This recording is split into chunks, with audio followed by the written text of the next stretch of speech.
Hello, I'm Helen Good of the Elizabethan Star Chamber Project, and I'm here again with some wonderful readers from the Beyond Shakespeare Company who have kindly agreed to read another case for me. So I will introduce them. Reading Josua Delavale, the complainant, is... Hi, I'm Sarah Blake. I'm an actor, writer and director based in Germany. And reading the first half of the defendant, Randall Fenwick, we have... Hello, my name is Lynn Freitas. I'm a college composition teacher. I live in the Northwestern United States. And reading the second half of Randall Fenwick, we have... I am Steve Longstaffe, retired academic from the north of England. And reading another defendant, Robert Woodrington, we have... Briony Sparrow, actor in Lincolnshire. Reading a third defendant, William Selby, we have... Rachael, actor on the East Coast. And finally, the clerk is read by... Hello, I'm Dan. I'm an actor based in Montpellier, France. Thank you. Well, today's case is from Northumberland. And unlike the two last cases that we read, which were full of women, this is a very male affair. First of all, we're going to read the bill of complaint and 3 individual answers to that bill. And I've left them in the third person, but I have divided them up so that we get the alternative narratives for each part of the story. And if everybody is ready, we will begin. Are you sitting comfortably? Delavale and Fenwick.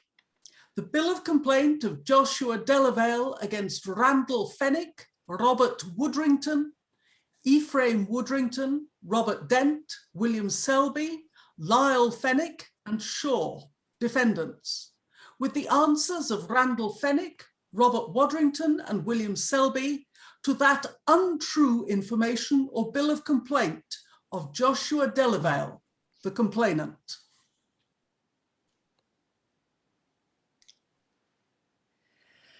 To the Queen's most excellent Majesty, in most humble wise, complaining showeth unto your most excellent Majesty, your Highness, true, loyal and obedient subject Josua Delavale of Rivers Green in your Highness County of Northumberland, gentlemen. That whereas your subject, together with Peter Delavale, his brother, and one Reynold Heron, gentlemen, upon the 20th day of January last past, being in your Majesty's peace, and riding from Seaton Delavale towards the town of Newcastle, to the intent there to take post horses, and so from Newcastle to ride towards London, for dispatch of their necessary business and affairs, without pretending any malice or hurt to any of your Majesty's subjects. So it is, most dread sovereign, that one Randall Fenwick of Newcastle upon Tyne, merchant, malicing and pretending to quarrel with Heron, without having just cause so to do, as your subject thinketh, upon the 20th day of January, understanding that your subject, Josua Delavale, Peter Delavale, his brother, and Reynold Heron would that day ride from Seaton Delavale towards Newcastle, without any dread of the punishment ordained by your Majesty's good and godly laws against riots, routs, unlawful assemblies, assaults, or other like misdemeanours, assembled and gathered to himself one Robert Woodrington of Plessy in your Majesty's county of Northumberland, gentlemen, Ephraim Woodrington, his brother, Robert Dent of Newcastle, gentlemen, and one Shaw, servant to him, Randall Fenwick, and divers other persons to the number of 10 persons, armed, prepared and arrayed with swords, daggers, long staves, and other weapons invasive and defensive. And that company, being so assembled and arrayed, he did then divide and separate in ambushes, in sundry secret places, near adjoining the way through which your subject, Peter his brother, and Heron were to pass, to assist and aid him, Fenwick, in such outrages as he meant to attempt upon your subject and his company. And thereupon Randall Fenwick, espying where your subject, his brother and Heron, came riding in a peaceable manner, he, Fenwick, together with Shaw his servant, armed and prepared, did specially hasten to meet your subject and his company, and then and there in riotous and unlawful manner did forestall and assault your subject and Peter Delavale and Reynold Heron, affirming that he would arrest and attach the body of Heron, whereupon Heron did demand of Fenwick whether he would arrest him of felony, or for what cause he would arrest him, whereunto Fenwick answered, by virtue of a warrant from the Sheriff of Northumberland upon process, whereupon Heron required Fenwick to let him see the warrant, and if it were true that he had a lawful warrant from the Sheriff, he would yield himself his prisoner and go with him. But Fenwick, being no bailiff, utterly refusing to show his warrant, did forthwith draw his sword and dagger, and so did Shaw likewise, and did then and there did lay violent hand upon Heron, and him did grievously assault, wound, and beat. And thereupon your subject did, to the intent to keep your Majesty's peace, and in defence of Heron, draw his sword, and did step in between Heron and Fenwick and Shaw, praying and requiring them in your Majesty's name to keep your Majesty's peace, without offering to strike any blow. But Fenwick and Shaw would in no sort give over their outrage, whereupon your subject, espying others coming towards them and doubting what would become of Heron, put up his sword and did take Fenwick by the arms and held him, and willed Heron hasten away for safeguard of his life, who thereupon conveyed himself away with speed.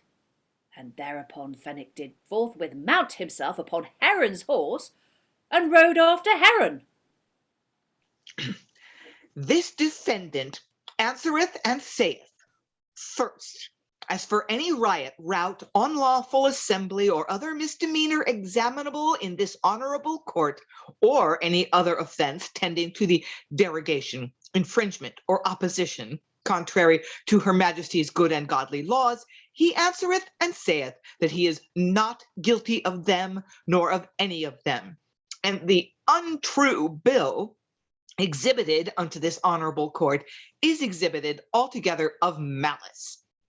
He saith that before the time of this supposed misdemeanor, as in the bill of complaint is most untruly set down, William Fenwick, Esquire, then being Sheriff of the county of Northumberland, about the 20th day of January, being in the town of Newcastle, and Randall Fenwick, this defendant, being a merchant and dwelling in Newcastle, of whom the sheriff had great confidence. The sheriff disclosed and told to the defendant that he had process against Reynold Heron and other occasions against Heron, if that he could be apprehended. And the sheriff, not knowing how to have him taken, for Heron lurked and kept himself in secret places and also was protected by divers of the country, that he, the sheriff, was void of hope of his apprehension, except the defendant by himself or some of his friends, as occasion served, would be vigilant and put their helping hands for the taking of him, Reynold Heron. And this defendant, being a merchant and whose credit is well known in the town of Newcastle and elsewhere among the chiefest, and not being accustomed to prosecute men in arrest, yet nevertheless the importunacy of Master Fenwick, the sheriff, was such that he prevailed with this defendant for the accepting of this his warrant for the apprehending of Heron, as time and opportunity should prove. And after that, this defendant had received the warrant, he, the 20th day of January, was going towards the town of Little Benton in the county of Northumberland, being distant from Newcastle 2 miles or thereabouts, in which town the defendant hath a farm, whither unto he doth usually repair. And the defendant, as he was going, and having one of his men with him, not being otherwise weaponed, but as usually arrayed and fit for travelers, but with rapier and dagger, and his man, his sword and dagger, as this defendant remembereth, and passing in her Majesty's highway by chance, met with Reynold Heron, which Heron, was then accompanied with Josua Delavale, the complainant, and Peter Delavale, his brother. And upon the sudden meeting, remembering the former case of the sheriff touching the apprehension of Heron and having with him the warrant, drew near unto Randall Heron and told to him, Sir, I have a warrant from the sheriff of the county of Northumberland, and by virtue of the warrant, I do arrest you. Holding the warrant in his hand and offering to Heron that he might read it in the hands of the defendant.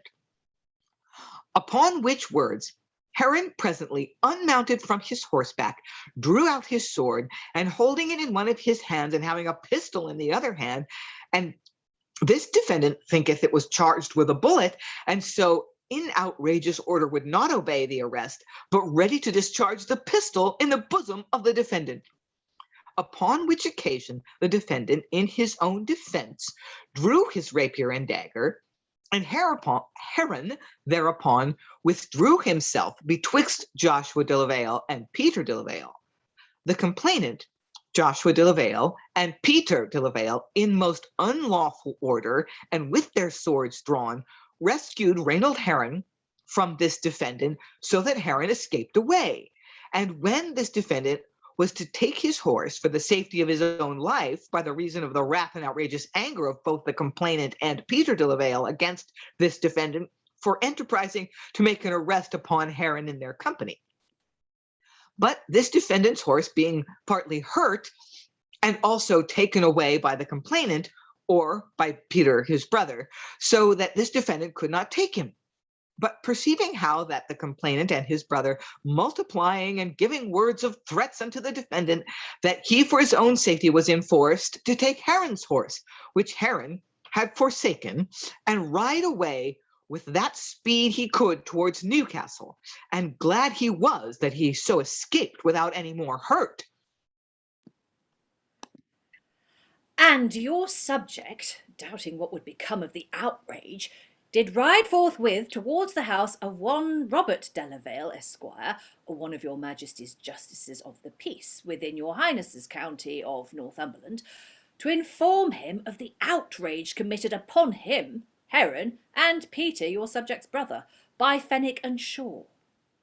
And he, the defendant Fenwick, not finding Heron, and suspecting, as he had good cause, that your said subject would complain of the same his outrage committed, did eftsoons return to the place where Dent, Robert Woodrington, Ephraim Woodrington, and others, his accomplices, lay in ambush and secretly hidden, who thereupon together with Fenwick, and by his procurement, armed as aforesaid, did speedily and in riotous manner follow your subject riding towards Master Delavale's, and overtaking your subject, did then and there, in your Majesty's highway, in most riotous and routous manner, assault and set upon your subject, wounding, beating, and evil entreating him, and with strong hands and in violent manner, did then carry back your subject to Newcastle as their prisoner,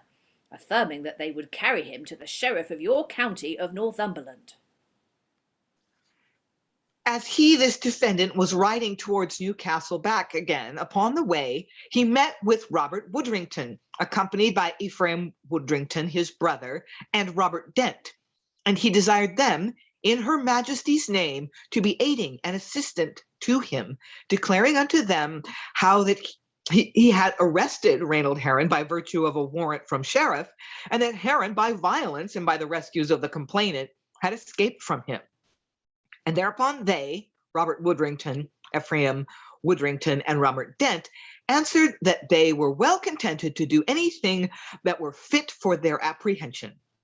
And accordingly, Ephraim Woodrington, with the defendant, partly riding before Robert Woodrington and Dent, or 3/4 of a mile distant off, met with Josua Delavale, the complainant, and when they had met with him in peaceable manner, he, Randall Fenwick, said unto the complainant, Cousin Josua Delavale, you know not what you have done, meaning in the rescue of Heron, nor I know not myself how far this may touch me, and therefore let me entreat you to go with me for excusing of me and yourself unto the sheriff.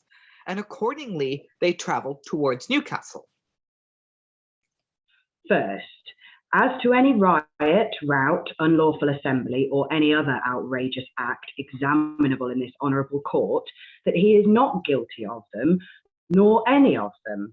And for further answer and declaration of the truth, he saith that the bill of complaint exhibited into this honourable court against the now defendant, Robert Woodrington, is of mere malice, for the vexation and trouble of the defendant without any just cause or reason so to do. He, this defendant, saith that about the 20th day of January last past, he was appointed, together with divers his friends, and also Ephraim Woodrington and Dent, mentioned in the bill of complaint, being also with the defendant and divers gentlewomen. They, being so together, were taking their journey of pleasure to see the running of the horses, nothing less in mind or purpose than to meet with the complainant. But as this defendant with his company were travelling some part distant from the town of Newcastle, they might discern Randall Fenwick coming riding towards them, and upon his approaching near unto them, he used these words, or to that effect: Sirs, I have a warrant from the Sheriff of Northumberland for the attaching of Reynold Heron, and I have met with him by the way, and having my warrant with me, I have arrested him. But Josua Delavale and Peter Delavale, his brother, have with strong hand rescued him away from me, and he has escaped, and they have also taken and driven my horses away from me.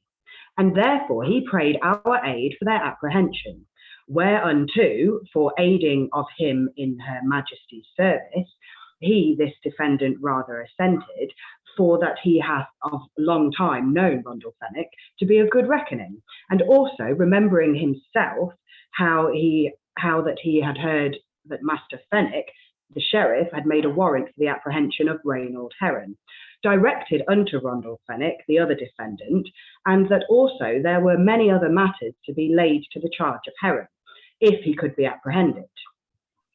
So that this defendant, riding with Randall Fenwick, and the rest of the company not being well able to travel, stayed behind and came after at leisure. And as he was riding, he found the horses of Randall Fenwick and stayed them, and followed after Fenwick, and within half a mile's riding, Fenwick with Ephraim Woodrington came back again. And Josua Delavale, the complainant, and upon their coming, Randall Fenwick told this defendant that Heron was gone, and that he had stayed Josua Delavale, upon which speech he neither used nor offered any violence, nor as much as any ill word, but in a short time after, in the like peaceable manner, departed from them. And he prayeth to be dismissed with his reasonable costs and charges for his wrongful vexations herein sustained. And the said riotous persons, having in such a manner brought your subject back prisoner unto the town of Newcastle, he, Randall Fenwick, not so contented, did threaten to carry your said subject as his prisoner in the town of Newcastle unto his dwelling house, saying unto your subject that his house should be his jail until he knew Master Sheriff's pleasure, which your said subject refused to do, knowing well Fenwick had no warrant to do so. Whereupon Randall Fenwick and others did again set upon and evil entreat your subject in the town of Newcastle, calling for aid and crying out, "Keep the felon," meaning your subject. In which affray and assault the riotous persons would undoubtedly have murdered your subject and his brother there present, contrary to the good laws and ordinances of this your highness's realm, if the inhabitants of the town of Newcastle had not yielded help to rescue them. And when they were all come into the town, he, Josua Delavale, the complainant, went into his inn. And further may it please your most excellent majesty, the said Randall Fenwick and his adherents, not so satisfied, understanding that your subject and his brother were gone to the house of one Grace Armourer, widow, an innkeeper within the town of Newcastle, to rest themselves, did forthwith in the 20th of January assemble to them one Lyle Fenwick of Newcastle and one William Selby of the same town, alderman, father-in-law unto Randall Fenwick, and a justice of the peace within Newcastle. And thereupon riotous persons being so assembled together with William Selby, did in very riotous order repair unto Grace Armourer's house, where your subject and his brother were in peaceable manner. And thereupon Grace Armourer, understanding that riotous and outrageous persons were coming to her house, and knowing what had happened before, and greatly doubting the intent of their coming was to commit some further outrage upon your subject in her house, did shut her doors, and would not permit the riotous persons to enter. Whereupon Selby, as a man filled up with malice against your subject, commanded Grace to open the doors, which she refusing to do, he, William Selby, forthwith commanded the riotous persons to break and cut down the doors of the house, and for that purpose sent for axes and instruments, and would indeed have made some further outrage if the mayor and inhabitants of the town had not prevented their pretensed purpose and malicious intent towards your subject and his brother, which is likewise contrary to the good and wholesome laws and ordinances of this your majesty's realm, and did greatly trouble and terrify the inhabitants of the same town. Afterwards, he, Randall Fenwick, one of the defendants, came altogether unweaponed, having his man attending on him, and repairing unto the inn where the complainant was, and in his company also Peter Delavale, his brother, and one Rames of Bolham, and also one Heron, cousin unto Reynold Heron, and divers other persons unto this defendant unknown. And upon this defendant's coming and entering in speech, the complainant and the others, his like desperate associates, growing in outrageous terms with this defendant, in most desperate sort, with violence, fell upon this defendant and his man, that with their assault and continual beating, they almost deprived them of their lives, if speedy remedy had not come in with Master Shelby, being a justice of the peace of the town of Newcastle, and especially by the repair of the mayor of the town. Whereupon the complainant with his riotous adherents enclosed and shut themselves in the inn, being the house of Grace Armourer, and the mayor, being her majesty's lieutenant of the town of Newcastle, and by virtue of that authority, commanded the complainant with his brother and this defendant with Lionel Fenwick to keep her majesty's peace. This defendant saith that the bill of complaint is for diverse matters of imperfection in the same contained in certain and insufficient in the law to be answered unto, and of malicious purpose devised to put this defendant to wrongful vexation and trouble by suit in law. Nevertheless, he saith that he, this defendant, was the 20th day of January, in the bill of complainant mentioned, requested to dine with Master Mayor of the town of Newcastle at the house of the mayor, where being after dinner, word was thither brought unto him that Randall Fenwick was, in a street of the town called Pilgrim Street, dangerously hurt by certain of the Delavales. Whereupon this defendant, being one of her majesty's justices of peace within the town, as well in discharge of his duty to see her majesty's peace preserved, and those who had broken the same punished, as also the distressed state of Randall Fenwick, who hath married this defendant's daughter, so far forth as unto him by equity might appertain, relieved. He, this defendant, not having sword, dagger, knife, or any other weapon whatsoever about him, neither then nor at the time of the riot supposed, departed from the house of Master Mayor towards Pilgrim Street, attended upon only by one John Fletcher, then his servant and now deceased, who had no other weapon about him but only his sword, which accustomably he used to carry at such times as he did give his attendance upon this defendant. And coming to Grace Armourer's house, he found the doors of the house locked or barred, whereupon he willed those within the house to open the doors, and that if they would so do, he would assure them on his credit that none within the house should receive any hurt or prejudice by his entry, which when they refused to do, he then said he would break open the doors.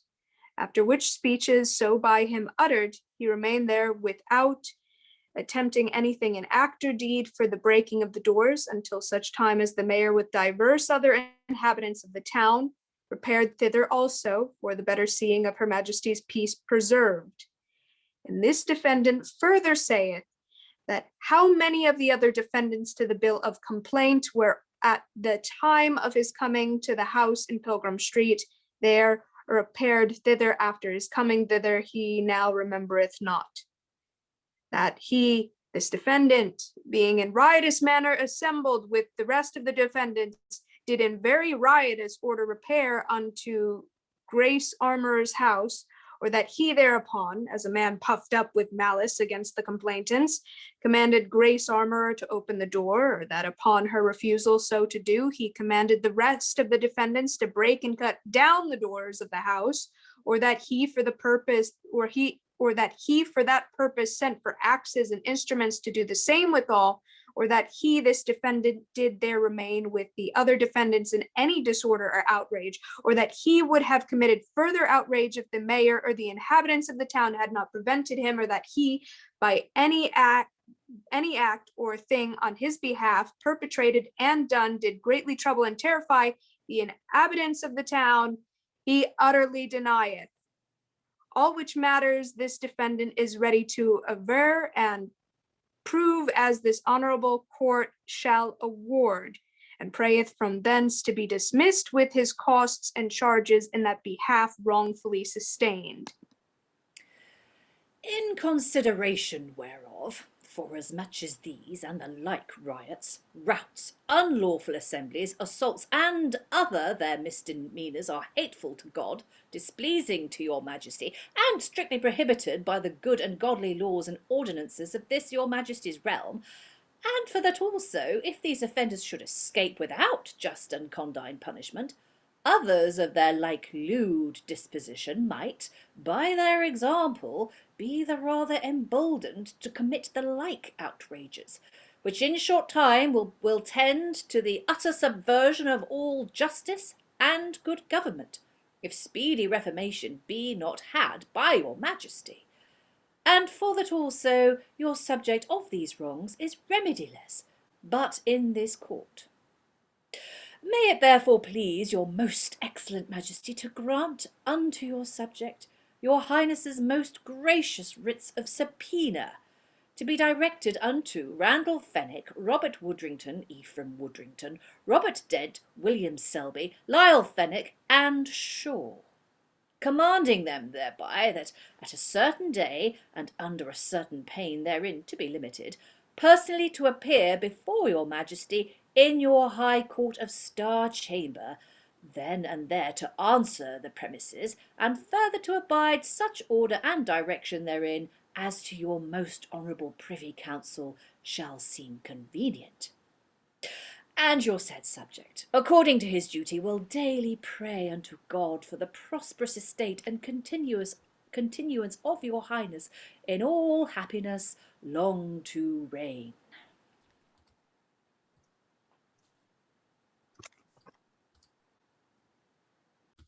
That's foolish of me. Now then, thank you very much indeed for reading the bills and the answers. And there we have the two sides set out.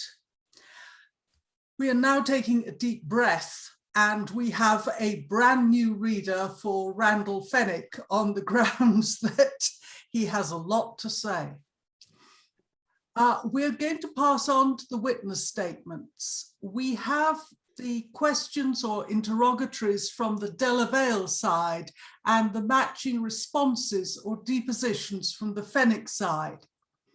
But what's important to realize is that the list of questions was submitted in advance and read out by a clerk. This means that a question takes no account of answers to previous questions, which can make the whole thing a little surreal. This is not a conversation. For dramatic effect, I have put the answers into the first person, though in the original text they are in the third. Has everybody got their breath back?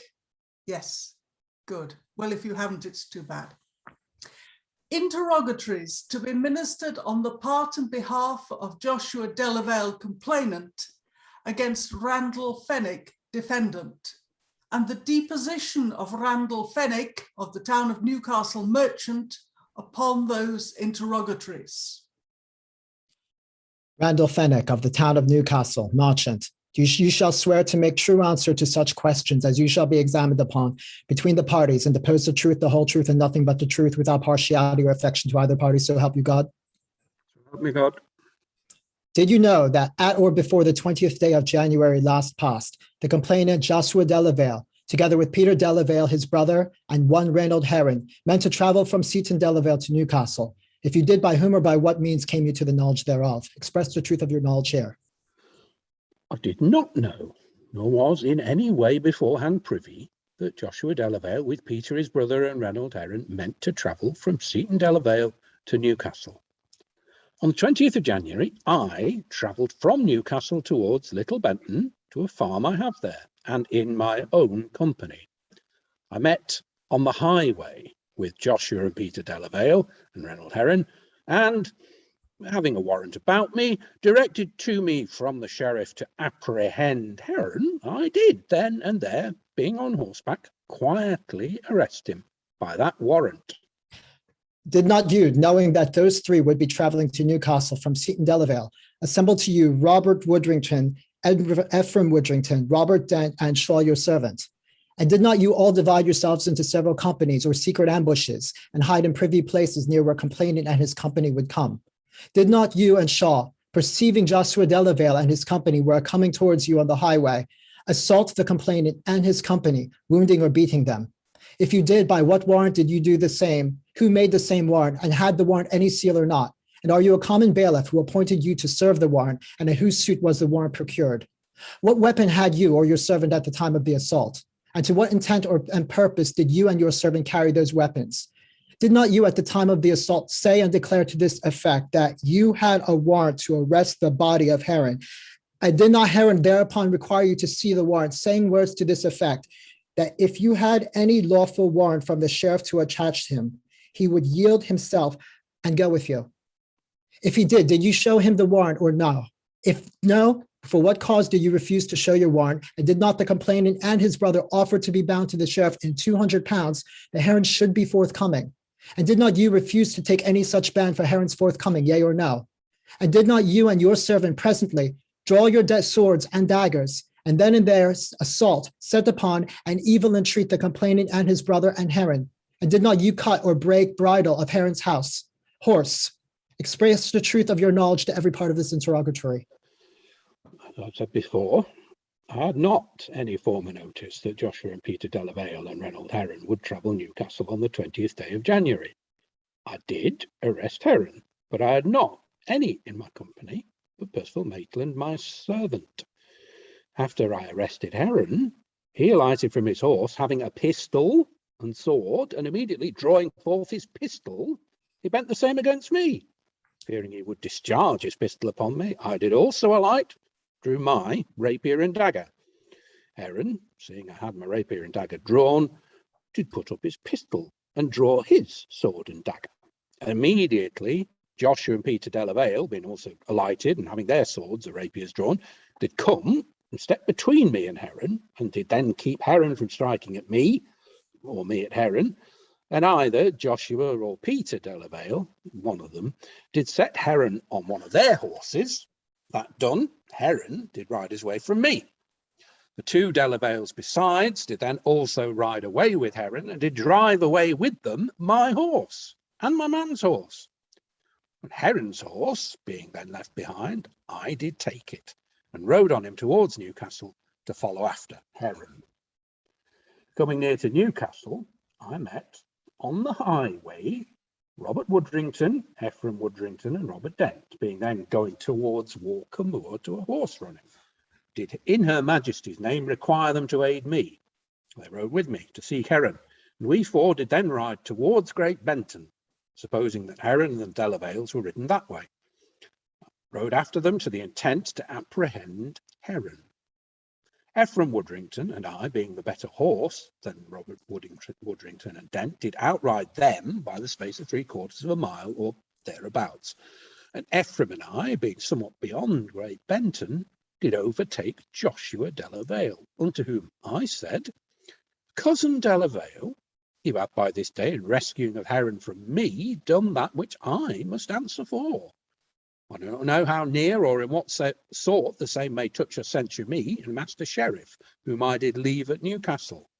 Pray thee, go thither with me to him for the discharge of myself, and also for your discharge. Whereupon the complainant, Josua Delavale, did return back with Ephraim Woodrington and me. And on the highway about 3/4 of a mile from Great Benton, we met with Robert Woodrington, Robert Dent, Percival Maitland, and 1 or 2 of the servants of Robert Woodrington, names I do not know. And being so met together, we did then ride all together on the highway about the distance of 1/2 a mile towards Newcastle. Being come within 1/4 of a mile of the town of Newcastle, Robert Woodrington, Robert Dent, and Robert Woodrington's servants did ride to Walker Moor to the horse running.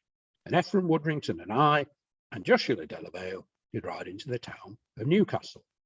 Presently after we came into the town, Ephraim Woodrington did leave us, and Josua Delavale and I, at Joshua's request, did then go to his inn.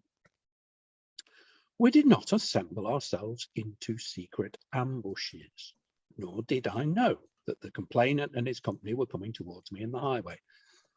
I arrested Heron by virtue of a warrant directed to me from the Sheriff of the County of Northumberland upon a writ of capias ut legatum. The warrant was written by Swan, the Sheriff's clerk, and was subscribed by Sheriff himself, but it was not sealed. I'm not a common bailiff. Nevertheless, I was appointed by Master High Sheriff himself to serve it. Sheriff did tell me at whose suit it was, but I have now forgotten. I had a rapier and dagger, Maitland, my man, a sword and dagger. But we did carry these weapons as we used to do, commonly. I said to Heron, I arrest you by virtue of this my warrant. Thereupon Heron did request to read the warrant, and I said, I will myself read the same to you, or deliver it to any of your brothers here to read the same to you. I won't deliver it to you for fear lest you should tear and rend it. I said, it is for my discharge. I showed it forth to him, Heron, and also to the 2 Delavales. Heron did not then say to me that it would yield himself up. Neither did I make refusal to show my warrant. I did then, from the causes that I've related, refuse to deliver the warrant to Heron, and Josua Delavale and his brother did not then offer to be bound to the sheriff in £200 that Heron should be forthcoming to answer anything laid to him. Neither did I refuse to take any such bond. Neither did I or my man assault or evil entreat the complainant, or his brother, or Heron, otherwise than I have said. And I did not then cut or break the bridle of Heron's horse. Did not Josua Delavale draw his sword and step between you and Heron, and require and entreat you in Her Majesty's name to keep Her Majesty's peace without offering to strike any blow at you?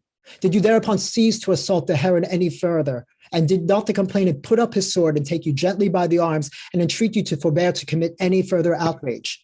If he did you cease and forbear the same your outrage and assault?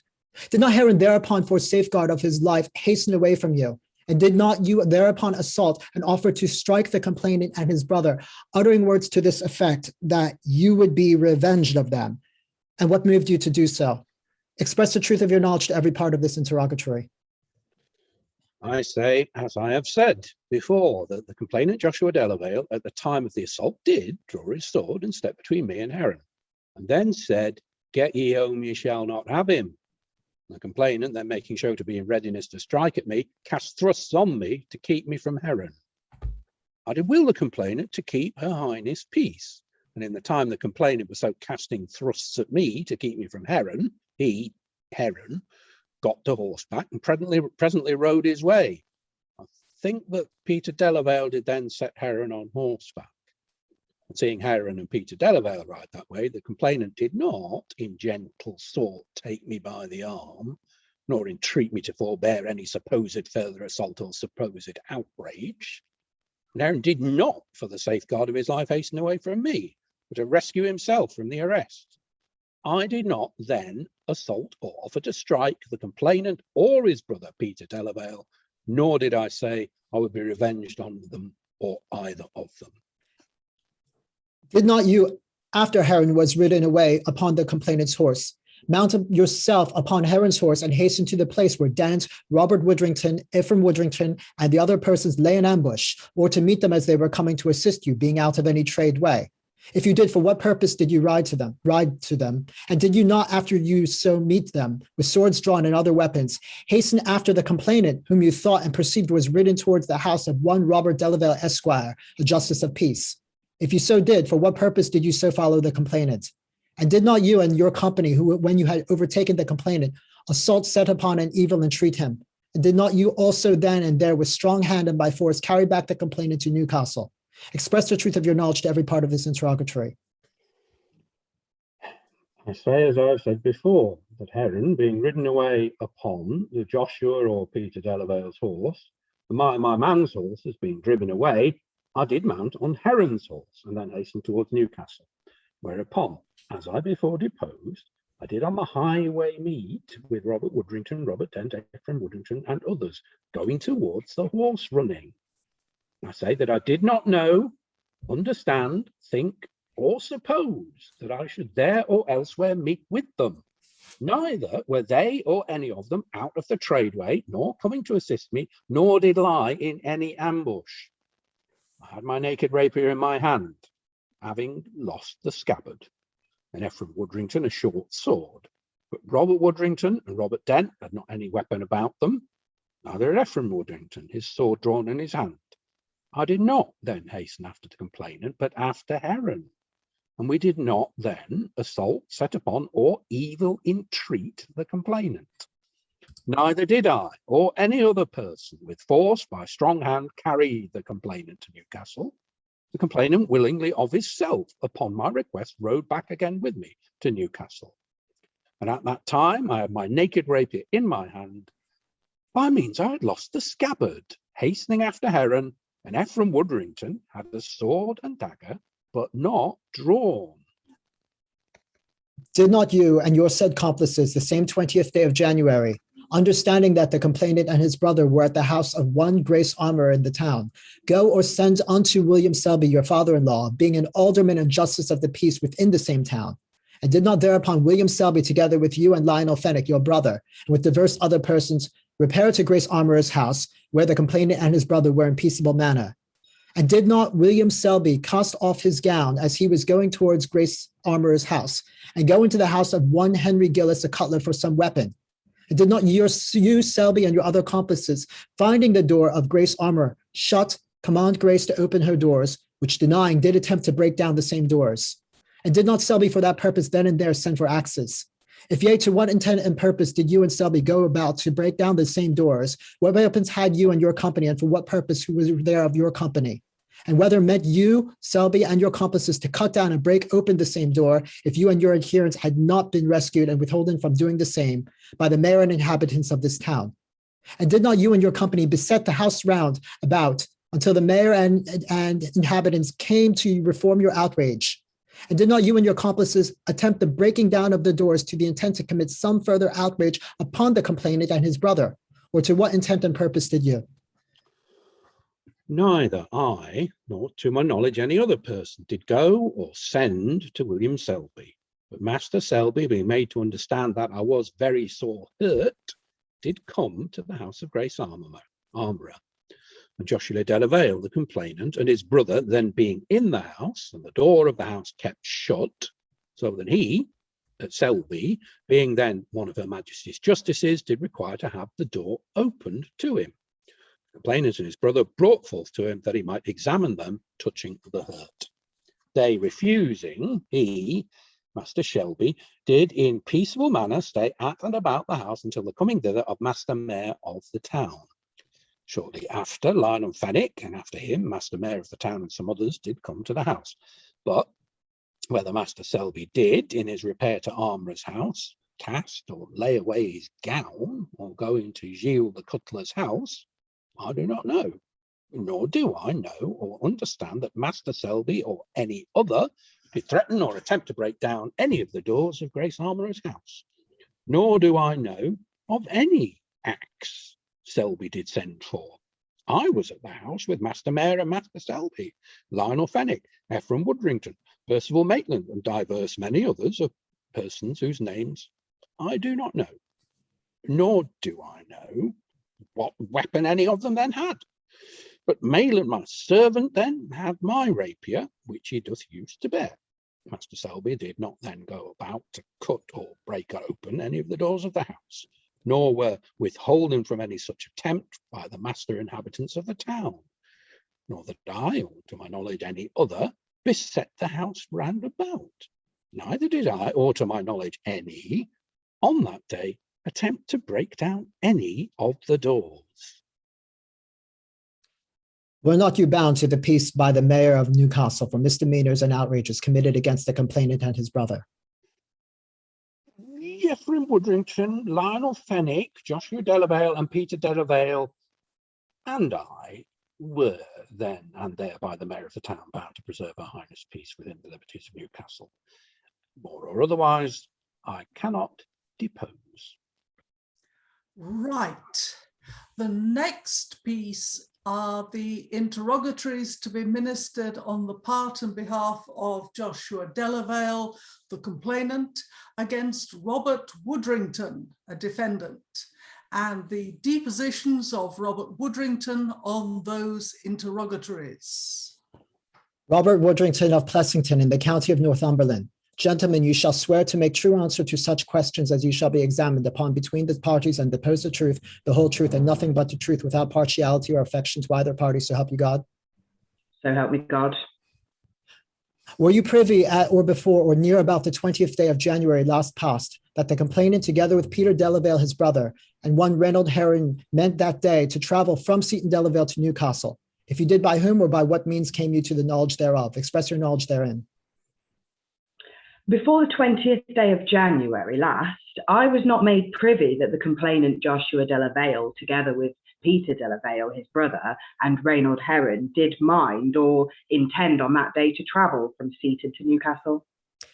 Did not you, the same 20th day of January, after you had such notice of the complainant and his company, were to travel to Newcastle, together with Randall Fenwick, Ephraim Woodrington, Robert Dent, and one Shaw servant unto Randall Fenwick, or any of them or any others, and how many, and what be their names, repair near the way where you thought the complainant and his company would come? And did you not divide and separate yourselves into several ambushes or hidden or privy places? If you did, by whose means came you thither that day? And to what intent and purpose did you and your company divide yourselves into several companies? And what weapon had you or any of your company, and to what intent did not Fenwick, to your knowledge, or as you think, knowing and perceiving the complainant and his company, were coming towards them in the highway, forestall and assault the complainant and his brother and Heron, then in the complainant's company? If they did, to what intent did they so forestall and assault them? Had Fenwick any lawful warrant for arresting or apprehending Heron? If he had, who made the same? Express the truth of your knowledge to every part of this interrogatory. I say, as I have said before, that I had not any such notice that the Josua Delavale, the complainant, and his company were travelling together towards Newcastle. Neither did I, with Randall Fenwick, Ephraim Woodrington, Robert Dent, and Shaw, or any of them, or any other, repair near to the way where it was thought the complainant and his company would come. Neither did I, or to my knowledge, any other persons, divide or separate themselves, or any ambushes or hidden or privy places, but myself. Ephraim Woodrington and Dent, being riding in the company of others to a place called Walker Moor near Newcastle, to a horse running there. Randall Fenwick, having no person or persons in his company, did meet me upon the highway, saying that he had arrested Reynold Heron by virtue of a warrant from the sheriff, and that Josua Delavale and Peter Delavale had rescued Heron from him, and had driven away his horses. He did desire, and also in Her Majesty's name require, this defendant to aid and to rescue his horses, and also to apprehend Heron, for, said he, they are not many miles from us, and may overtake them. Whereupon, myself with Robert Dent and Ephraim Woodrington did presently ride with Randall Fenwick in the highway that leadeth toward the house of Robert Delavale, with intent to overtake Heron and the Delavales ridden with him. Master Fenwick's horse then failing him, Master Fenwick and I did change horses, and thereby Master Fenwick did ride away on my horse, having only Ephraim Woodrington in his company. Dent and I did then follow at a more softer pace after them. And after having ridden about 1/4 of a mile, I did see and find in a shrubbery close near the highway side the horses which had been before taken away by Heron and the Delavales from Master Fenwick and his man. And having then ridden 1/4 of a mile or more in the same way, Master Fenwick and Ephraim Woodrington, having in their company Josua Delavale, did meet with me, Dent, and Master Fenwick's man on the highway. And at that meeting, Master Fenwick said that he had brought Josua Delavale back to carry him before the sheriff to answer touching the rescue of Heron, and that Heron was escaped. And Dent and I did ride with them towards Newcastle, and I and Dent did then ride to the place of the horse running. And Master Fenwick and Ephraim Woodrington and Josua Delavale kept on their way, and so rode unto the town of Newcastle. And at the time this defendant had to his defence a rapier and dagger, Dent a sword, Master Fenwick a rapier and dagger, Master Fenwick's man a short sword, Ephraim Woodrington a sword, and I think Delavale had a sword. Did not Fenwick, after Heron was ridden away from them, ride speedily to you, where you and your company lay in ambush, or meet you by the way as you and your company were coming to them to assist being out of any trade way? And did not you and your company, after you so met Fenwick, and which of you rode after the complainant, whom you thought was ridden towards the house of Robert Delavale, Esquire, Justice of Peace? If you did so, for what purpose did you and your company ride after the complainant? Did not Fenwick ride after the complainant with his sword drawn in hand? And what weapons had you or any of you, and by whose procurement had you the same?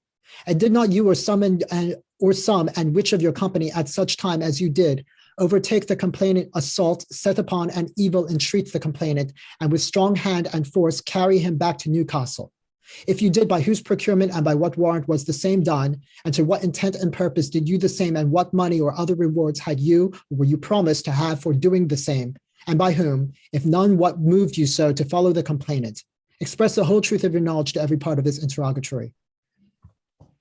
Neither I, nor to my knowledge any other person or persons, did lie in ambush, but after the supposed assault, and also after Heron's departure, Master Fenwick, having his naked rapier or sword in his hand, being accompanied only with Ephraim Woodrington and Josua Delavale, did come riding towards me, and then did meet with me and Dent and Master Fenwick's servant. But we neither went out of any trade way that they were then riding, but in an assault way.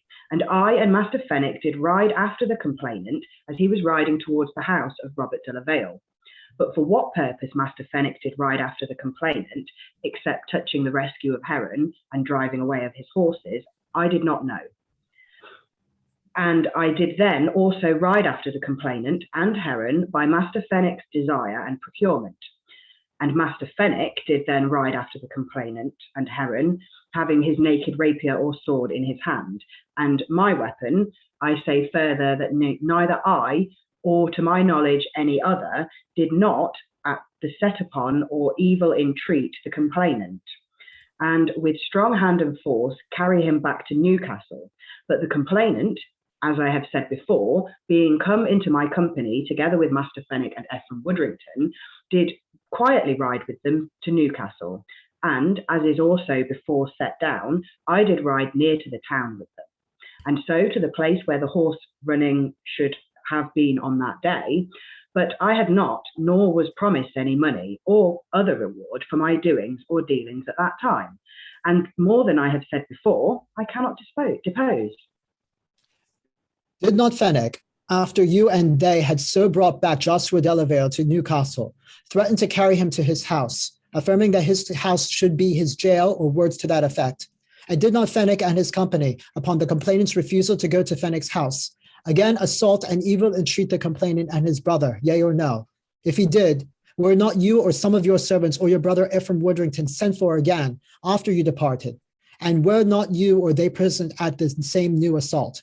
Were you and you or your brother or servants or other of your friends present at the new assault? By whose means and procurement was that assault made, and to what intent and purpose? Express the truth of your knowledge to every part of this interrogatory. I do not know, nor can I depose anything to this interrogatory. Good. We have one last examination, the examination of William Selby of the town of Newcastle upon Tyne, Esquire. Once again, upon interrogatories ministered on the part and behalf of Josua Delavale, complainant, against William Selby and Lionel Fenwick, defendant. Lionel Fenwick doesn't appear to have put in a defense. I'm pretty sure he's the same person as Lionel Fenwick. Okay. William Selby of the town of Newcastle, Esquire, you shall swear to make true answers to such questions as you shall be examined upon between the parties, and depose the truth, the whole truth, and nothing but the truth, without partiality or affection to either party, so help you God. So help me God. Were you not privy at, before or near about the 20th day of January last past, that the complainant together with Peter Delavale, his brother, and one Reynold Heron meant that day to travel from Seaton Delavale to Newcastle, yea or no? And were you not privy and acquainted to that Randall Fenwick, your son-in-law, with others that day, would assault and set upon the complainant and his company, or at the least to assault and seek to arrest Heron?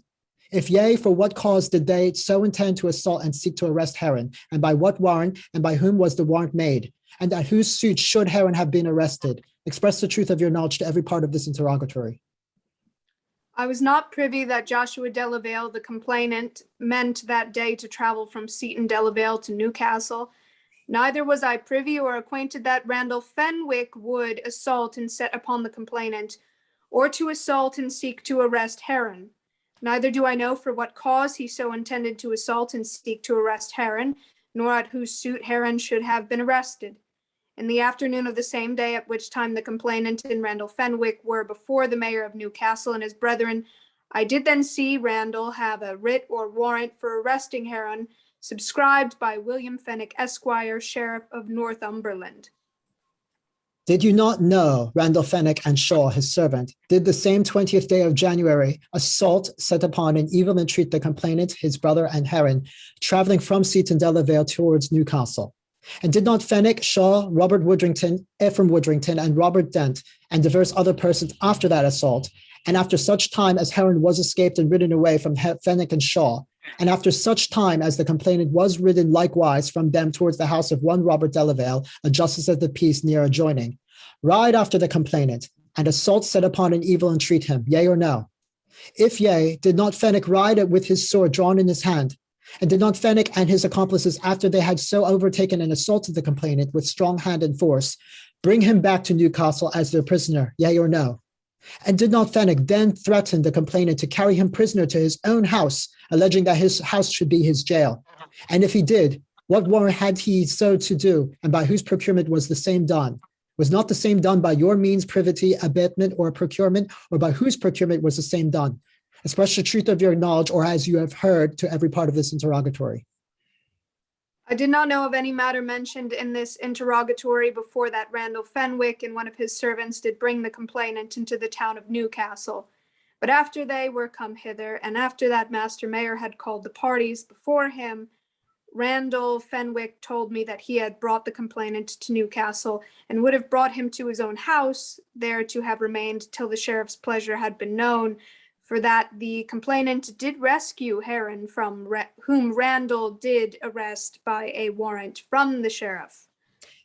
Did not you go from your house in Newcastle to the house of one Grace Armorer, where you understood the complainant and his brother then were in peaceable manner? Who went from with you? What weapons had you? Express the truth of your knowledge to every part of this interrogatory. To the best of my remembrance, I dined that day with the mayor of Newcastle upon Tyne, where word was brought to me that there was an assault and a fray made in a street in Newcastle called Pilgrim Street by the Delavales on Randall Fenwick, in which assault and affray it was affirmed that Randall Fenwick was dangerously hurt, whereupon I, being a justice of peace within this town of Newcastle, as well in discharge of my duty to see Her Majesty's peace preserved, is also moved, in truth, with some affection to see the distressed estate of Randall Fenwick, who married my daughter, relieved, so far as to my duty did appertain. I, upon the warning unto me given, departed from the house of Master Mayor onto Pilgrim Street, accompanied only with one John Fletcher, now deceased, then my servant, towards the house of Grace Armorer. I had neither dagger, sword, nor knife, nor any other weapon about me, or carried after me, unless my man had his sword about him, which for the most part he usually carried after me when he gave his attendance. And I further say that I, being of the age of 63 years or more, did for my better ease and passage from Master Mayor's house unto Grace Armorer's house, put off my gown, and delivered it unto my man to be carried after me, who accordingly accomplished the same to my knowledge. And as for going into Gillis the cutler's house, I affirm that I did not take any staff or club or any weapon, any other weapon. Did not you, when you came to the door of Grace Armorer, require Grace to set open her door, yea or no? If you did, for what cause did you so require her to open her door? And did not you, upon her refusal to open her door, offer to break and cut down the same door and send for tools to cut down the same door? If you did, to what intent did you so threaten to break and cut down the door? And was it not your meaning to break down the door with the intent to commit further outrage against the complainant until such time as the mayor and inhabitants of the town did prevent and rescue from doing the same? When I came to Grace Armorer's house, I required the door to be opened, to the intent that the parties there remaining might be brought before Master Mayor, to answer such misdemeanors committed by them within the town as might be objected against them. And I did offer that upon the opening of the doors, that neither I nor any there should offer them any injury. And as I remember, upon refusal to open the door, I said I would break them open if they would not open them. And further offer or threatenings I made none, to the best of my remembrance. And to the best of my memory, I willed not any of my company to break and cut down the same door, nor send for tools and axes to cut the same door. Neither was it my intent to commit any outrage against the complainant and his brother, and I say that I remained near the door, but not endeavoring to break or cut down the same until such time as the mayor with divers others of the inhabitants came thither. Did not you afterwards in the town hall, at the time as the mayor examined your outrage, utter these or the like words unto the complainant and his brother? I am glad that it fell out as it did, that it was my son Randall's fortune to meet with you. For if Lionel Fenwick had met with you as he was laying for you, it would have been worse for you. If you did, what moved you so to say? When the mayor did in the town examine the misdemeanor of Josua Delavale, the complainant, to the best of my remembrance, I said to Master Delavale that I was glad that it fell out that it was my son Randall Fenwick's fortune to meet with them as he did. For if Lionel Fenwick had met with them, I feared it would have been worse with them. But I did not, to the best of my memory, say that Lionel Fenwick was laid for them. And those speeches I was moved to say and think, rather, for that I had credibly heard that Lionel Fenwick was of a quicker spirit, and thereby the likelier not to have taken in so good part any unlawful resistance which should have been made to him, if he had been in Randall Fenwick's place. Wow, that was heroic.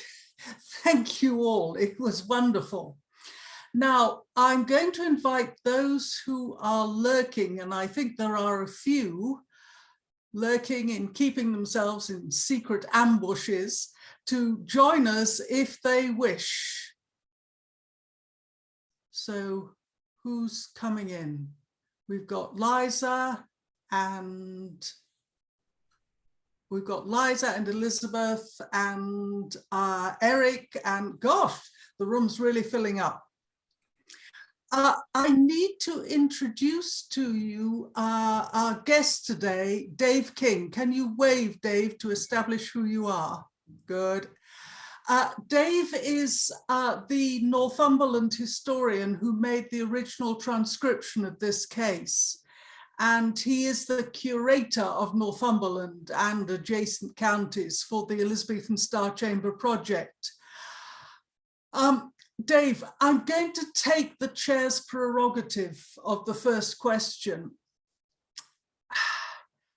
I know it's an unfair question to ask with Star Chamber, but you know these people. Who do you believe? Who do I believe is a very good question, Helen, yes.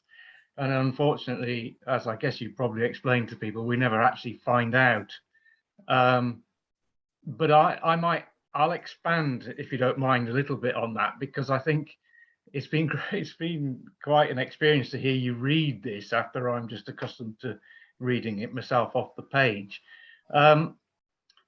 But I think what I'm always left with is that there's lots of bits and pieces that you don't quite know. And firstly, I saw someone in the chat saying, are they all related to each other? And that's a really pertinent point here, because I started off saying, well, but why did all this happen? You know, we're really quite clear about what people say happened. And actually, if we sort of muddle it all together, we're reasonably clear that they met each other in this place, which, as it happens, is now near Walkergate Metro Station, whatever that means to anybody. And certain things happened. Someone ran away, someone chased someone, they went back to Newcastle, and there was a bit of a Barney outside Grace Armourer's Inn. But what you don't know is, and even I don't know for sure about this because it's some research someone else has done, but it appears that there is another Star Chamber case involving Clement Delavale. Sorry, I call him Delavale because that's the pronunciation we use today. Who was another brother of Joshua and Peter, and he'd been involved in a Barney with a minor member of the Woodrington family. Sorry, they call them Woodrington in your reading, but we now call them Woodrington. And that guy had been killed, but the guy who killed him has subsequently died. William Fenwick, the sheriff, who someone also asked a question about in the chat, tried to fit up Clement Delavale for murder for that, and he twice tried to get a jury to go along with him, and both times the jury refused to go along with him, which actually is quite a thing in those days, for many of them were related to him. And so it turns out that William Fenwick, the sheriff in the background, is related to the Woodringtons, which is probably why he was trying to support them in their argument with the Delavales. But all of that happened. Now, why is he now all of a sudden asking a merchant who is not a bailiff to arrest Reynold Heron when in theory they say they don't know he's actually even going to be there? So I think they knew Reynold Heron was going to be there. He's a right naughty boy on the borders. He was tried for border treason, which is an executable offence. Although he then appealed a couple of times. I think he knew that they were going to be there. Also, it's believed that the Delavales were on their way to London at the time to assist their brother Clement in his case. And I think whoever asked, I want to see the sheriff, I think that's the right question, because I think he's there pulling all these strings. And I think he wanted to stop all three of these, and he knew they were going to be there. I don't know whether that helps, Helen, but that helps tremendously, and it's a lot more than we normally get. Now then, is there anybody else who's got a who's got a puzzle? Liza. Well, Dave has partly answered one of my questions, which was, what record is there of Heron and what is he supposed to have done? And also whether there were alliances or known rivalries between these two families, or these two loose constellations of people. Definitely alliances, often based on marriage, but bear in mind that it's like trying to unpick a bowl of spaghetti here. Gentry families were related to other families then. So I don't know if you picked up that Randall Fenwick at one stage refers to Josua Delavale as his cousin. And they're on separate sides here. And I haven't quite worked out how they're cousins, but they may not have been first cousins, but they're probably somehow linked by marriage. But yes, so we've got William Fenwick, the sheriff, who is related by marriage to the Woodringtons, and who he was supporting in both of these cases, if you like. You've got the Delavales on the other side, who had some sort of a link with Reynold Heron. He was a real bad boy on the borders. His family lived in a place called Chipchase Castle, which is much closer to the border with Scotland in West Northumberland, and he got much more involved. We think there was a link between the Herons and the Delavales, even though the Delavales lived in relatively the soft southeast of Northumberland. So I think probably that answers what you were asking. Oh, sorry, the one thing it doesn't answer is, yes, we don't actually know what the warrant was for. I think that was the question you asked. It was caput ut legatum. It's a writ. It's towards the end of an action for debt. It's if someone has had a judgment for debt against them and still have refused to pay, this is the writ that's used to arrest them. But Helen, can that have just been an excuse? Oh, totally. I mean, it sounds like a complete red herring. Because his border treason happened nearly 10 years beforehand, and it had been dragging on and on and on. And I think maybe it was I can't prove they're related, but I feel they may be related. Yes, I mean, the very fact that the moment he saw a man with a warrant, he jumped on a better horse and took to the hills. I mean, what I liked was the horse running, because we're about a generation or two generations away from the foundation of the English bloodstock industry. So it's very interesting that they were on their way to a race meeting with ladies. And interestingly, in a place where I'd never heard there being racing before, there are 2 or 3 places near Newcastle where racing has been known to have taken place going way back, but I'd not heard of that one before. And I guess at that stage, they were probably fairly ad hoc. Oh, totally ad hoc, I imagine. But nevertheless, it was the thing that caught my eye. Is there anybody else? Sorry, otherwise the two of us will carry on talking forever. Liza again. Yes, sorry to take up space. I think other people also have questions, but my question is, who is Selby? And he seems to be a pretty important person. He's having dinner with the mayor, and how does he get mixed up in this? You've got it. He was a very important person in Newcastle, and probably one of the most important people in Newcastle at the time. He had been, sorry, I'm just going to refer to something I'd written down. He'd previously been a mayor twice. He'd been the sheriff once previously. He was the MP 20 years beforehand, probably for getting on for 10 years or so.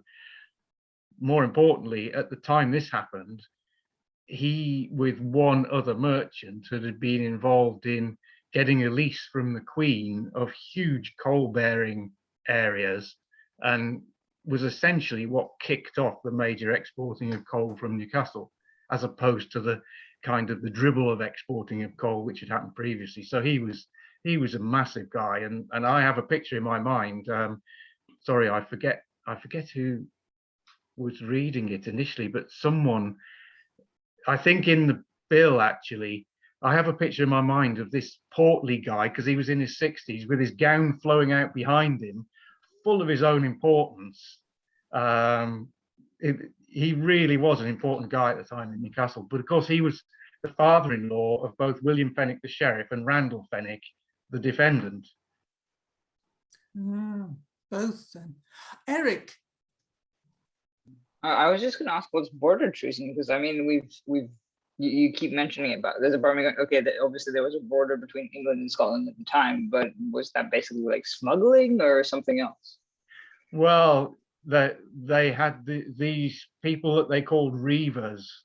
There was, I'm trying to think of a modern day equivalent, but there was a huge amount of raiding across the border between on a low scale, thieving of cattle, killing of people, but also there were very complicated laws which were supposed to manage the border itself, and border treason was,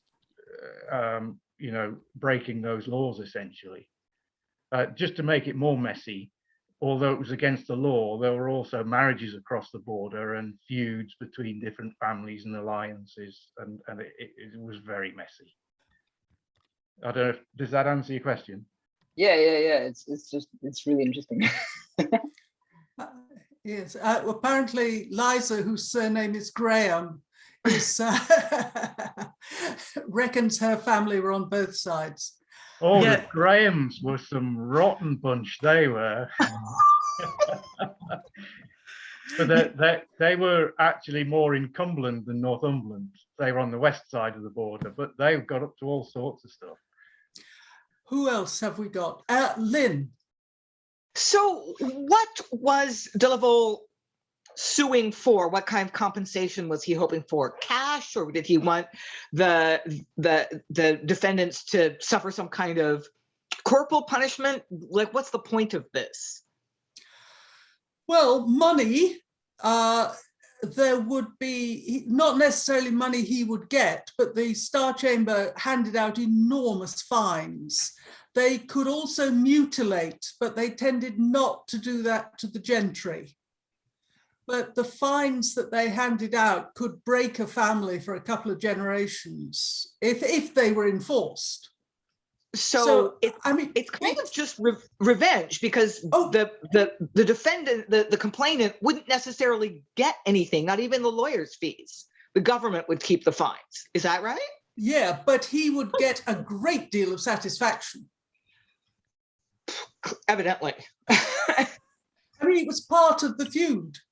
I mean, you lay in wait and you beat them up and you stole their cattle and you took them to court. I mean, taking people to court was one of the things you did. They were, I've always described them as irrepressibly litigious. Rachael. So I was asking in the chat before about things like you guys gave me an answer about those things, that guns weren't really regulated or noted down that they weren't really taken stock of, and neither were swords because of the way that they were used. But with things like cattle, would those have some sort of registration, or would it just be that they were branded? No, we're talking about a very, very, very small amount of infrastructure, and civil service basically didn't exist in the way we think about it. Most of it was the corporation made a lot of rules for Newcastle, most of which, Dave will correct me if I'm wrong, they were all lost in the Civil War, the Newcastle records. Is that right? Not all of them, not all, but yeah, the fact that the Scots planted themselves in Newcastle didn't help, but records do exist, yeah. I mean, there were things like some of the trade companies in Newcastle, their rules were that you weren't allowed to take on apprentices from certain of the areas near the border because they were just decided to be totally untrustworthy. Some of the dales up near the border, yeah. But there was no registration, and I get a sense that cattle, for example, someone would steal them from somebody else, and then someone else would steal them from them. But the thing that puzzles me a little bit is that you see a lot of the reports of the stuff in the border papers of stuff that went on, and they can ream off, and actually in some Star Chamber cases elsewhere, they can ream off lists of 10, 20, 30, 40 people who were involved in these activities. And you think, well, so this gang of thugs on horses came and attacked my farm, but I can name every single one of them. I don't know, that bit doesn't quite add up to me. I'm not really at all sure how that worked. Yeah. Hang on, who have we got? Sarah, you haven't asked a question yet. Yeah, I don't know how much this calls for speculation or not, but I was just struck by what William Selby said about the fact that he said not having a sword, dagger, knife, or any other weapon whatsoever about him, neither then nor at the time of the riot, supposing. Is that likely? That just struck me as being a bit strange, because surely people did carry at least a knife at this point. I mean, that struck me as maybe a lie. The fact that he had, I had no weapons about me whatsoever. Would that not have been quite a strange thing, not to have had anything at all? Perhaps two things. He's the only one, I think, who says that, and I think that's because he was in Newcastle, and he claims to have been having an innocent dinner with the mayor at the time. Although I think somewhere there is a reference to his man having a sword, as he is accustomed to do.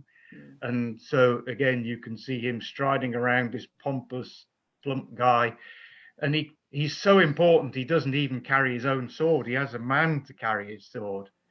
But on the other hand, you nearly always see in these cases, when they're out in the countryside, so many of them say, I was carrying a dagger and a sword, or a sword and a pistol, as I am accustomed to do at this time. So basically saying, this is what I normally ride about with. And some of them will then say, make the extra excuse that in these parts so close to the borders with Scotland, where people who I'm at feud with may attack me, etc., etc., etc. But yeah, I mean, I think with William Selby, it's just because he's who he is, really. Well, and he's 63 years old, so he probably doesn't do a lot of his own fighting anymore. Just a guess. Possibly. Any more for any more? Rachel's waving. Oh, and then Elizabeth. No, I was going to say about William Selby. I mean, he seems like a very intelligent man. I mean, besides all the accomplishments that,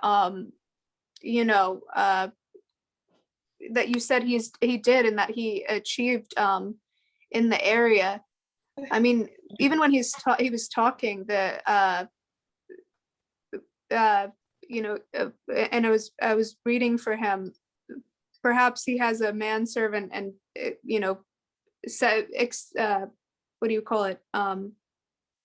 makes a point of him having that sword and doesn't carry it himself.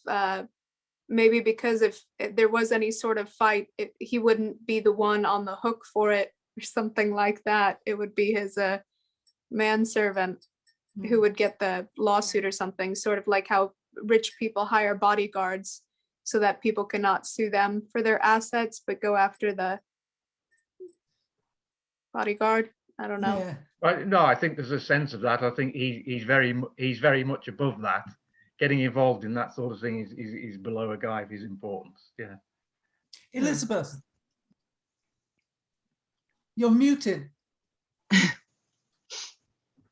Thank you, Helen.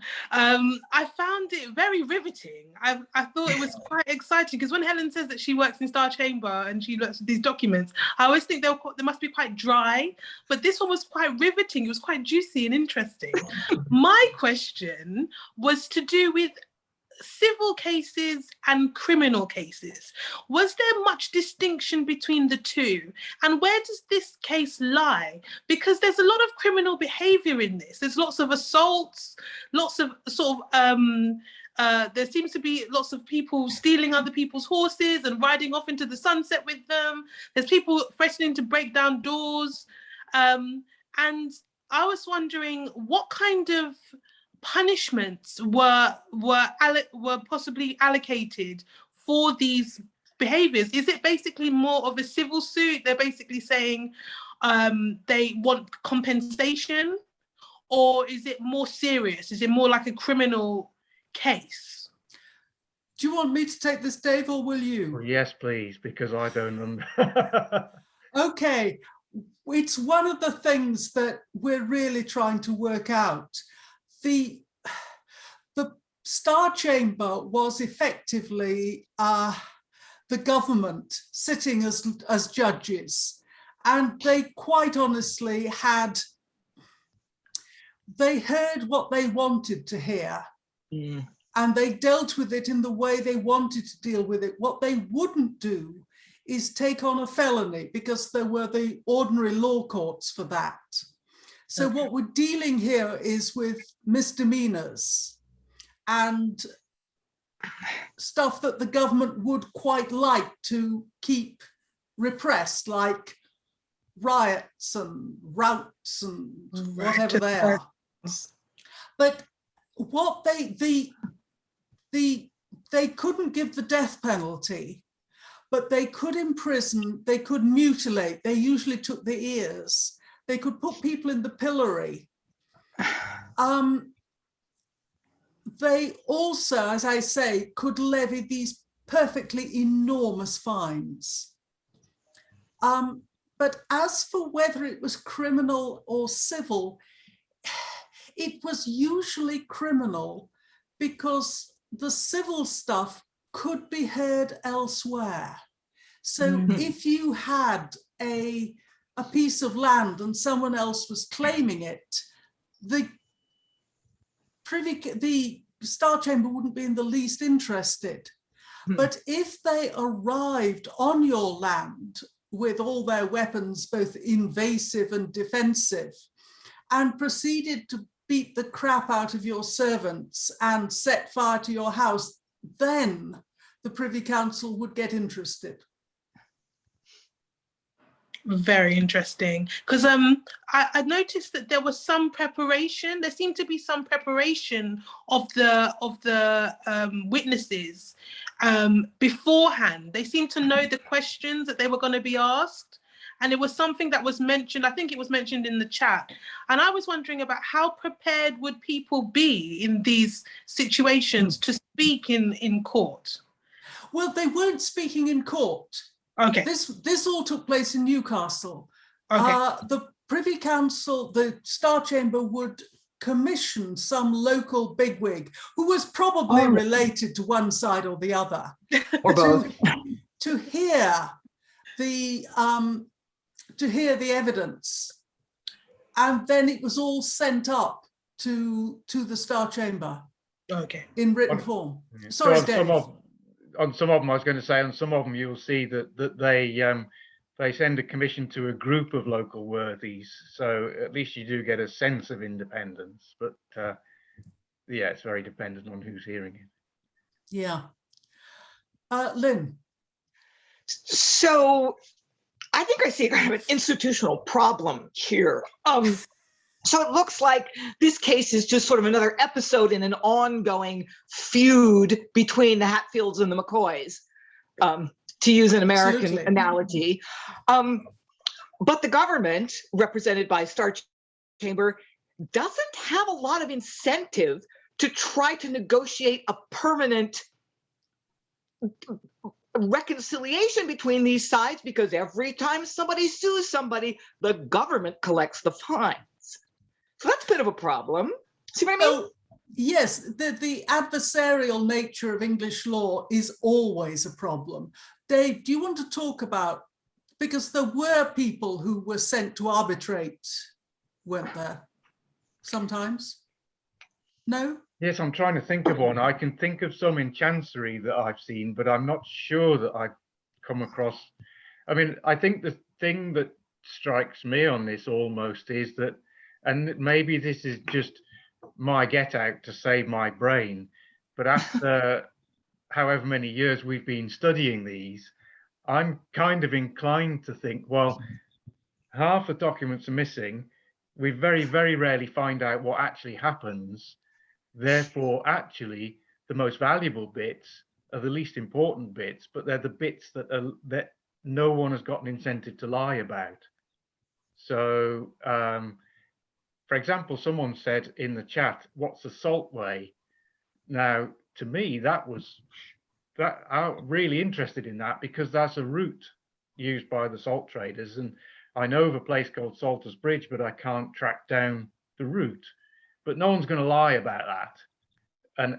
And sorry, Helen, this has completely gone off your question, but it always strikes me that actually that's the one way I can kind of ground my brain on this, because trying to work out who to believe, what happened, who got what punishment, I think most of that we'll never find out, will we? No. I mean, there are some cases which turn up in case books. There are some where we've got letters, some where we've got state papers. I mean, you do, for some of them, we do find out the result. But no, I mean, I'm entirely with you. I mean, I'm fascinated by the fact that they were holding race meetings on Walker Moor, which now apparently is a bus stop. Well, a metro stop, yeah.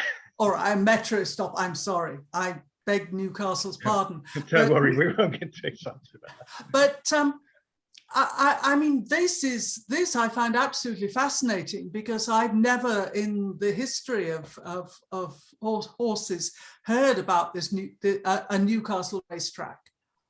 I mean, it may have been less formal than a racetrack, but I mean, that's the sort of thing that really brings me back to Star Chamber over and over again in the same way. Liza. I was wondering if we knew, you were saying Grace Armourer's premises were near the metro stop. Do we know anything else? They're in Pilgrim Street. So do we know the name of her inn or? No, I don't, unfortunately. I did manage to trace the will of the cutler that they refer to, that apparently Selby was or wasn't supposed to have gone in and got a sword from or something. But so I found his will, but I've not found out the name of Grace Armourer's inn. Someone said Armourer is a smashing name, and it's quite a common name in northeast Northumberland, which is where it comes from. Rachael. How come Grace Armourer or the cutler, why weren't they called in for any of these questionings? And I guess, do we know why they would bring in some people and not others? Why didn't we hear from Helen or some of these other guys that seem pretty involved in the case? Oh dear, it's an imponderable. Would you agree with that, Dave? Yeah, I guess so. I mean, I suppose that my thought is that I get a sense that they very rarely called in people who were not listed as defendants. And I think I have exactly the same question as Rachael. I'm not sure I understand why. I found certainly, I mean, I found one dispute in a parish, and one of the things that had to be settled was what the custom was. And they brought in about 15 completely unrelated people who had lived all their lives in the parish to give evidence on what the custom was. And one of them was over 100 years old. Fundamentally, he said he couldn't remember, but there was a whole mass of them. So it did occasionally happen. Right. What you do have to remember is that although, I mean, the records that we found were in complete chaos, we have resolved them into slightly less chaos. But it is perfectly possible that there may be another chunk of paperwork that we haven't yet found. I think it's unlikely with this one, because both Dave and I have been digging for it, but it's possible. Lynn again. I noticed regarding Rachel's question that I think everyone who is asked to testify in this case is gentry. So they don't actually call any common people who were involved. Is that significant, or that the testimony of ordinary people isn't worth as much, so we're not going to call them? Or no, I don't. I'm with Dave on this. I don't know why this selection was made. I think it's possible that nobody was actually after the truth. They were just after making as much trouble as possible for the other side. There you go. So it was vexatious litigation. Oh, vexatious in the extreme. Eric. Yeah, I was just gonna say, so basically, in order to like sort of start this process of, you know, getting someone involved in the whole Star Chamber being seen, heard, getting a case heard at Star Chamber, you would actually have to have lawyers in order to do that, and therefore you would have to have enough money in order to pay the lawyers to do that, and therefore you would have enough money to be able to, you know, afford the lawyers, the debt, the whole procedure, and everything else, right? So that would be very, very expensive. Yes and no. A Star Chamber was among the least expensive procedures because it didn't have so many rules. Also, you could sue in forma pauperis, which meant that you didn't have to pay your costs, which was useful. There aren't very many of those, but you do get labourers, husbandmen, others. This is a gentry one, but you do get people fairly far down the social, occasionally. The majority are gentry. Do you want to add to that, Dave? Probably not, except to say that I've found a few where they drag people all the way to London. And when Liza mentioned the vexatiousness of it all, obviously people up in the north are feel particularly hard done by about having been dragged all the way down to London for some of the proceeding. Yeah. Rachel, Eric, help. Yeah, I think Rachel was first. Okay. My question is, this is more a general question than necessarily like specific to this case, but for the loss, for any material loss, of property or, like land or cattle, was there any sort of like, not necessarily insurance, but like, for example, right now there's that whole thing in China with Evergrande, that company that bought all this housing, and took a bunch of people's money and didn't build these houses, and now the government is bailing the investors out, or the people who purchased houses who would otherwise be left broke without like a government thing. Would the government of this period, when people would make these material losses either from theft or something, would there be any, do they do government bailouts for people at this time, is my question for your average person? Not under Elizabeth. Elizabeth was extraordinarily mean. The insurance did exist in Italy, but it hadn't really made it as far as England, to my knowledge. The way, if you felt you had been wronged, the way was through the courts, starting with the local courts and going on for as long as your money or your lawyers could hold out. Eric.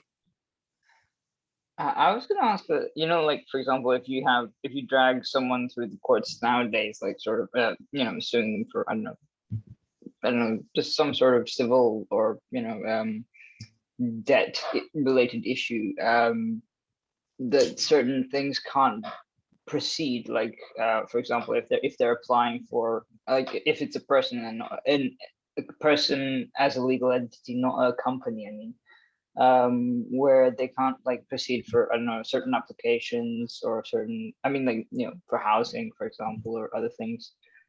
Would that also apply in this period, or does that like sort of not get linked up in this way? I'm not entirely sure what you're talking about, but they certainly have the concept of the vexatious litigant, and they would certainly refuse someone permission to bring a case if they felt that they had it had either all been heard and settled before, or they were just doing it not because they had a case, but because they were awful. If we are we pretty much done? Or is there, oh no, Elizabeth has a question.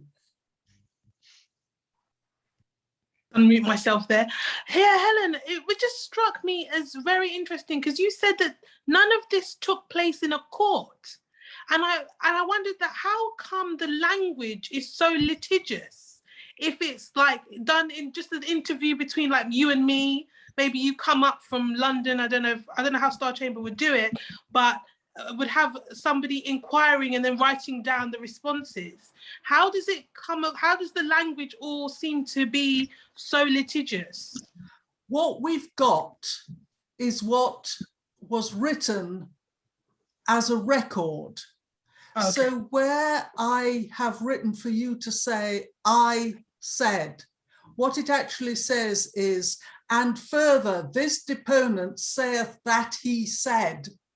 Wow. Yes, quite. So what you've got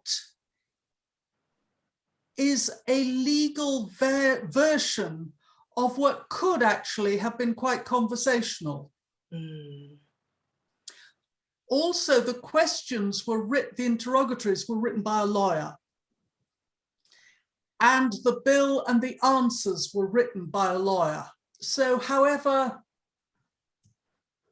fluent and conversational the principles were, it's been migrated through a lawyer's brain, all of it, and then unlawyered by me up to a point.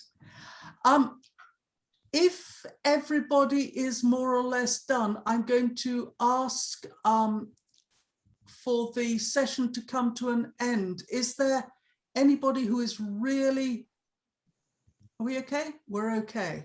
Nobody waving at me.